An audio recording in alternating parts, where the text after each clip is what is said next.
la durée des temps, la durée des temps, nous t'adorons, la durée des temps, nous exaltons, car tu es grand, et digne de louange, éternel, tu as fait les cieux.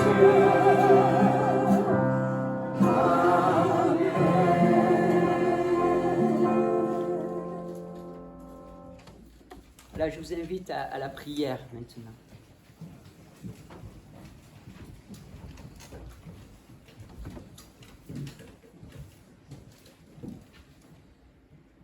Le Seigneur, tu nous as donné beaucoup de dons, mais par-dessus tout, tu nous as donné ton Fils unique. Oh Seigneur, nous voulons le recevoir, lui, ta parole incarnée, lui qui te révèle, lui qui est le chemin qui nous mène à toi, lui qui est l'expression parfaite de qui tu es, lui qui nous a ouvert les yeux, ouvert le cœur, lui qui est la source de notre vie, la source de notre salut, lui qui a accompli toute ton alliance de grâce, ton alliance de vie éternelle. Nous voulons l'accueillir, lui, ta parole. Nous voulons mieux le connaître à travers les Écritures saintes que tu nous as données et qui nous parlent de lui. Et à travers lui, tu nous parles de toi. Merci Seigneur de nous conduire maintenant par ta parole dans la vérité et dans ton amour éternel. Au nom de Jésus, nous te prions. Amen. Amen.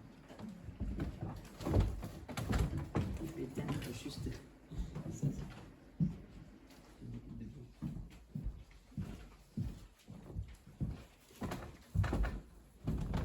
Alors comment la paix peut venir et être dans une maison?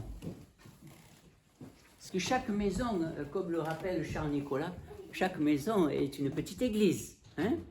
Et qu'il y a beaucoup de choses qui se passent là, et c'est d'abord là, quelque part, que les choses se passent. Et que tout ce qui se passe dans la maison, eh bien, ça a un lien avec l'église. Ça touche l'église, qu'on le sache ou pas. On est liés les uns aux autres. Parce que nous sommes membres d'un même corps. Et cela vient de l'Esprit Saint qui nous lie par Jésus, dans son corps, hein, qui est la tête. Voilà. Donc ça, c'est la grande image de l'Église. Et comment l'Église peut être en paix? Si les maisons sont divisées entre elles, ou si la maison est divisée, si l'Église est divisée, si les églises entre elles sont divisées. Hein? Comment la paix peut régner? Et nous avons vu quand même les premiers pas de cette église d'Antioche, et pas que d'Antioche, mais l'église grandit dans sa croissance. Mais dans sa croissance, on a vu qu'elle a toujours rencontré des oppositions. Des oppositions venant de l'extérieur ou de l'intérieur.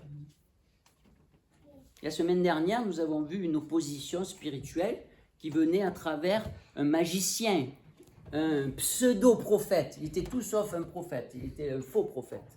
Hein? Il était juif aussi. Il s'appelait Bar-Jésus ou Élimas. Suivant si on traduit en grec ou en hébreu. Mais voilà. Mais ils ont rencontré aussi la soif de la parole de Dieu. Et ça, c'est la bonne soif. Hein? Et parce qu'il y a cette soif, on ne veut pas qu'il y ait cette opposition, cet obstacle. Parce qu'il y a beaucoup d'obstacles et beaucoup d'influences. On a vu ça la semaine dernière. Et aujourd'hui, dans le texte du livre des Actes au chapitre 15, l'Église en croissance connaît un conflit interne très grave et violent. Vous voyez? Quel est le problème soulevé? Et quelques hommes venus de la Judée enseignaient les frères et disaient, si vous ne vous faites pas circoncire selon la coutume de Moïse, vous ne pouvez être sauvés. Ils arrivent, ils disent quelque chose comme ça, très fort, une doctrine qu'il faut mettre en pratique. Il y a beaucoup de conséquences à cette mise en pratique. Hein? Mais c'est une question doctrinale, c'est une question d'enseignement, de fondement. Et l'attaque est sérieuse. Elle vient de l'intérieur par des chrétiens juifs venus de Judée.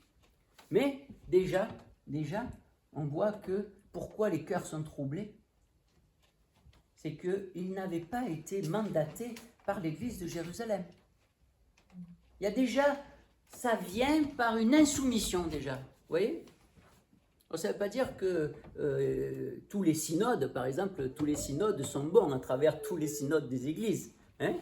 C'est pas pareil. Là, c'était le synode qui est rapporté dans l'Écriture sainte et qui fait aussi autorité, qui est infaillible là. Parce que c'est l'Écriture sainte qui est infaillible. Mais les synodes, nous savons qu'ils ne sont pas infaillibles. Mais ça ne veut pas dire que chaque fois, il faut être insoumis. Ces synodes, ils peuvent décider ce qu'ils veulent. Et puis, on continue notre vie. Parce que là, c'est l'insoumission. Ça, c'est le pire des choses. Ça veut dire que c'est notre chair qui va conduire. Et c'est toujours nos émotions ou notre opinion qui va régner, en fait. Il n'y aura jamais de paix parce qu'on a 50 000 opinions différentes. Donc, ces personnes qui viennent troubler l'Église viennent enseigner alors qu'ils n'ont pas été mandatés pour enseigner. Oui. Alors, comment ça vient, ça? Je pense que ça vient, et ça il faut se méfier pour nous-mêmes d'être comme cela. Premièrement, c'était des pharisiens. Des pharisiens convertis, des frères, d'accord? Mais ils avaient l'habitude de fonctionner en légalisme, en légaliste. C'est-à-dire que tout marche par l'imposition de la loi. C'est-à-dire que c'est par la force de la loi que les choses se mettent en place et que les choses que la paix règne. Vous voyez? Ça, c'est la tendance naturelle d'un pharisien. D'accord? Mais il n'était pas mandaté. Il n'était pas reconnu par l'esprit et par les autorités de l'Église. Il devait se soumettre au lieu de fonctionner comme avant, c'est-à-dire c'était des leaders, mais par la force naturelle, vous voyez? Ce n'était pas par les dons spirituels, par les dons venant de l'Esprit Saint. Ce n'était pas comme ça. C'était par la force naturelle, vous voyez? Donc, ils auraient dû rester et dire, bon ben voilà, eux, ils sont en place. L'Esprit Saint et l'Église a reconnu ces ministères d'enseignement, je m'y soumets. Et ils ne s'y soumettent pas. C'est pour ça qu'il y a le conflit est très fort. Hein? Et on aurait pu se dire, pourquoi Paul et Barnabas, ils viennent pas à plus de paix? Hein? Est-ce que c'est parce qu'ils veulent le pouvoir? Non, ils veulent défendre les païens, parce qu'eux, ils sont juifs. Paul et Barnabas, ils sont juifs. Ça ne les concerne pas, ce problème. Ils sont circoncis. Vous voyez? Ils veulent défendre les plus faibles, ceux qui sont en train de se convertir. Ils veulent défendre la bonne doctrine pour les autres. Donc ces personnes, ils jettent le trouble dans l'Église en voulant imposer la circoncision à tous les chrétiens pour être sauvés et pour vivre en Église. Mais ça, on a tendance aussi à le faire. Vous voyez? Se dire, on pourrait se dire par exemple qu'on ne parle pas souvent, mais on devrait peut-être en parler, parce que se dit, si on n'en parle pas, il y en a qui vont troubler l'Église, avec le sabbat par exemple. C'est dans les 10 commandements. C'est le sabbat, c'est le samedi.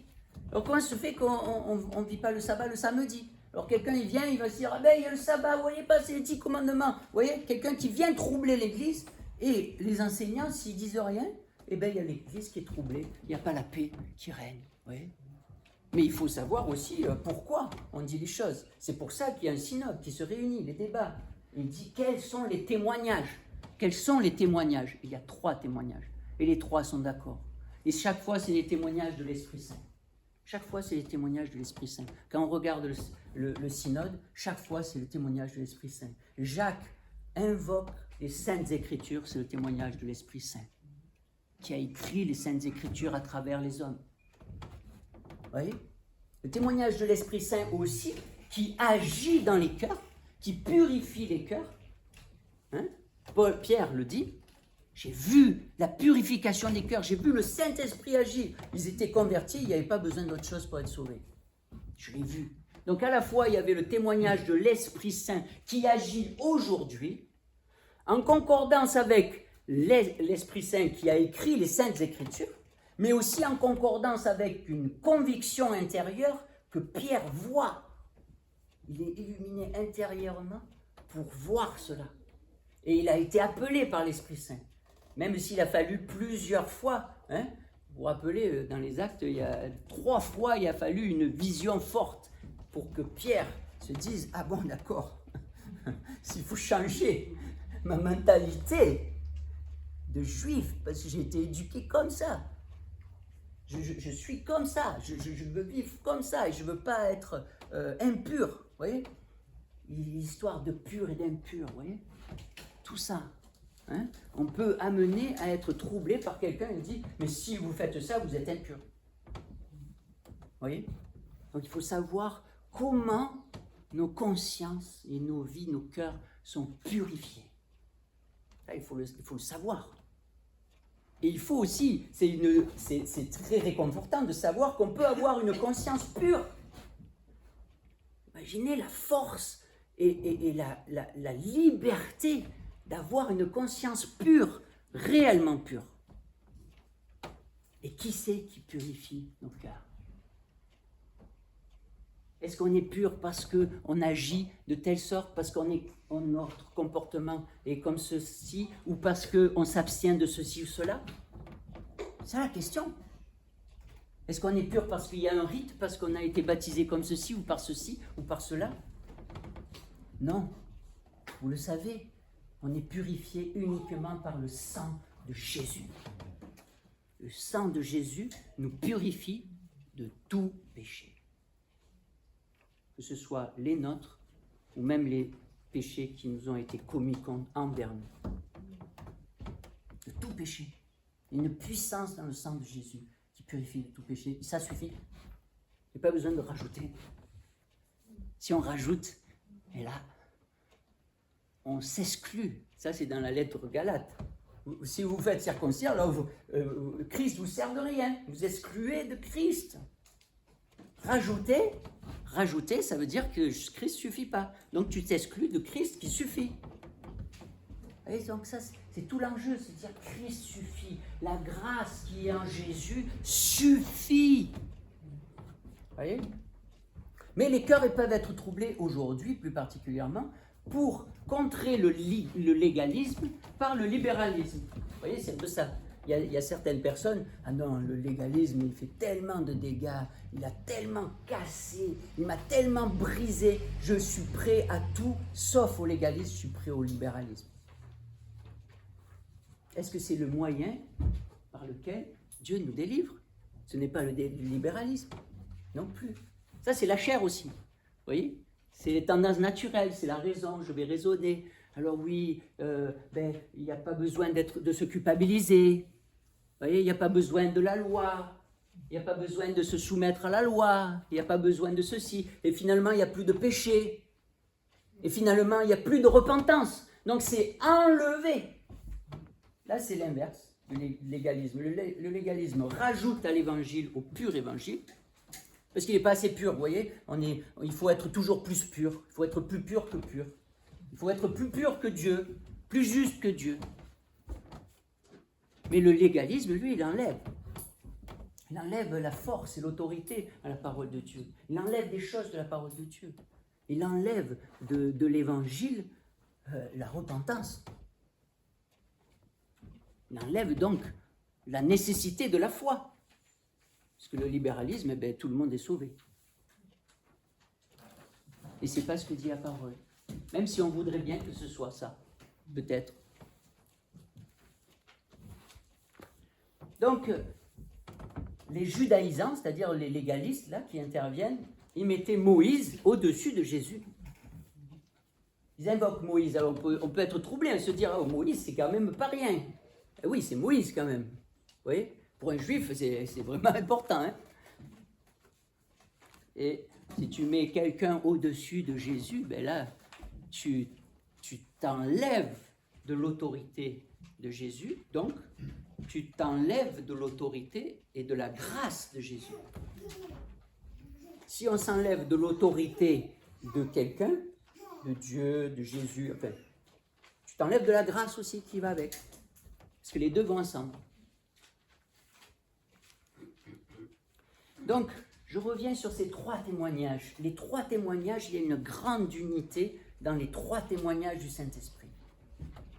Et ça, vous voyez comme la force de toutes ces autorités qui parlent par le Saint-Esprit et qui laissent le Saint-Esprit les conduire, tous les témoignages vont dans le même sens. Parce que c'est le Saint-Esprit qui donne cette unité de direction. Par sa parole écrite, par le témoignage intérieur qui illumine nos yeux, et par son action dans les vies, dans les cœurs. Les 3 forment une unité qui donne la paix. Donc les fausses paix sont souvent trop rapides. Si on fait ça, ah oui, je vais calmer. Comme un enfant qui va crier dans le supermarché ou en plein milieu d'une réunion importante ou je ne sais pas, on va tout faire pour le calmer et il va comprendre que lui, il a une force s'il trouble. Vous voyez ? Et on peut avoir vite la paix, se dire, je me soumets à l'enfant, à sa réaction, à ses multiples réactions qui peuvent être très violentes. Mais non, pour avoir la paix, il faut qu'il y ait l'autorité à celui que le Seigneur a donné, l'autorité aux parents. Dieu a donné l'autorité aux parents pour que l'enfant se calme. Et il doit faire régner cette paix. Mais comment il va faire régner cette paix ? La tentation est grande d'imposer la loi. Vous voyez ? Il va le faire par l'Esprit Saint. Alors comment il va le faire par l'Esprit Saint ? Comment il va le faire par l'Esprit Saint ? Donc ça, c'est une vraie question, se dire, mais comment je fais ? À chaque fois qu'il y a une question qui se pose, à chaque fois qu'il y a une circonstance qui trouble, comment je fais ? On ne va pas réunir chaque fois un synode, mais vous voyez, où sont les 3 témoignages ? Les 3 témoignages qui vont dans le même sens. Et l'enfant, il aura la force de ces 3 témoignages unis. Une autorité qui viendra de ces 3 témoignages. Et non l'autorité parentale, comme moi j'ai exercé souvent quand j'étais parent, avec mes 3 enfants. J'étais dur, très dur. Vous voyez, j'étais assez légaliste. Moi j'ai une tendance plutôt légaliste. Il y en a d'autres, ils ont une tendance plutôt libérale. Bon, ça c'est des tendances naturelles. Vous voyez ? Mais il faut laisser l'Esprit Saint nous conduire. Parce que l'Esprit Saint a des tendances différentes de notre nature corrompue. Donc, le légalisme rend esclave car il impose la loi par la force de la loi, alors que l'Évangile donne la vie par la force du Christ en nous. Ça, c'est la foi. Et un parent, pour calmer son enfant, il faut qu'il croie en la force du Christ en nous, en sa parole, et en son esprit. Et on l'a vu avec le témoignage de Myriam, le légalisme est un problème grave dans l'Église car il charge les âmes de fardeau. Il y a besoin d'être déchargé. Et Pierre le dit dans son discours. Pourquoi chargez-vous les âmes ?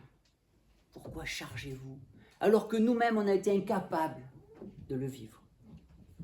Incapables parce que par la force de la loi, on y est incapable.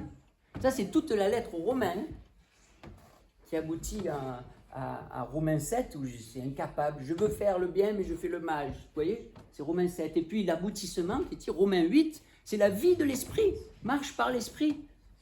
Car ceux qui vivent par l'esprit, il n'y a plus de condamnation. Pour ceux qui sont en Jésus-Christ, qui appartiennent à Christ. Quand tu appartiens à son corps, il y a la vie de l'esprit qui circule dans son corps et dans ton âme.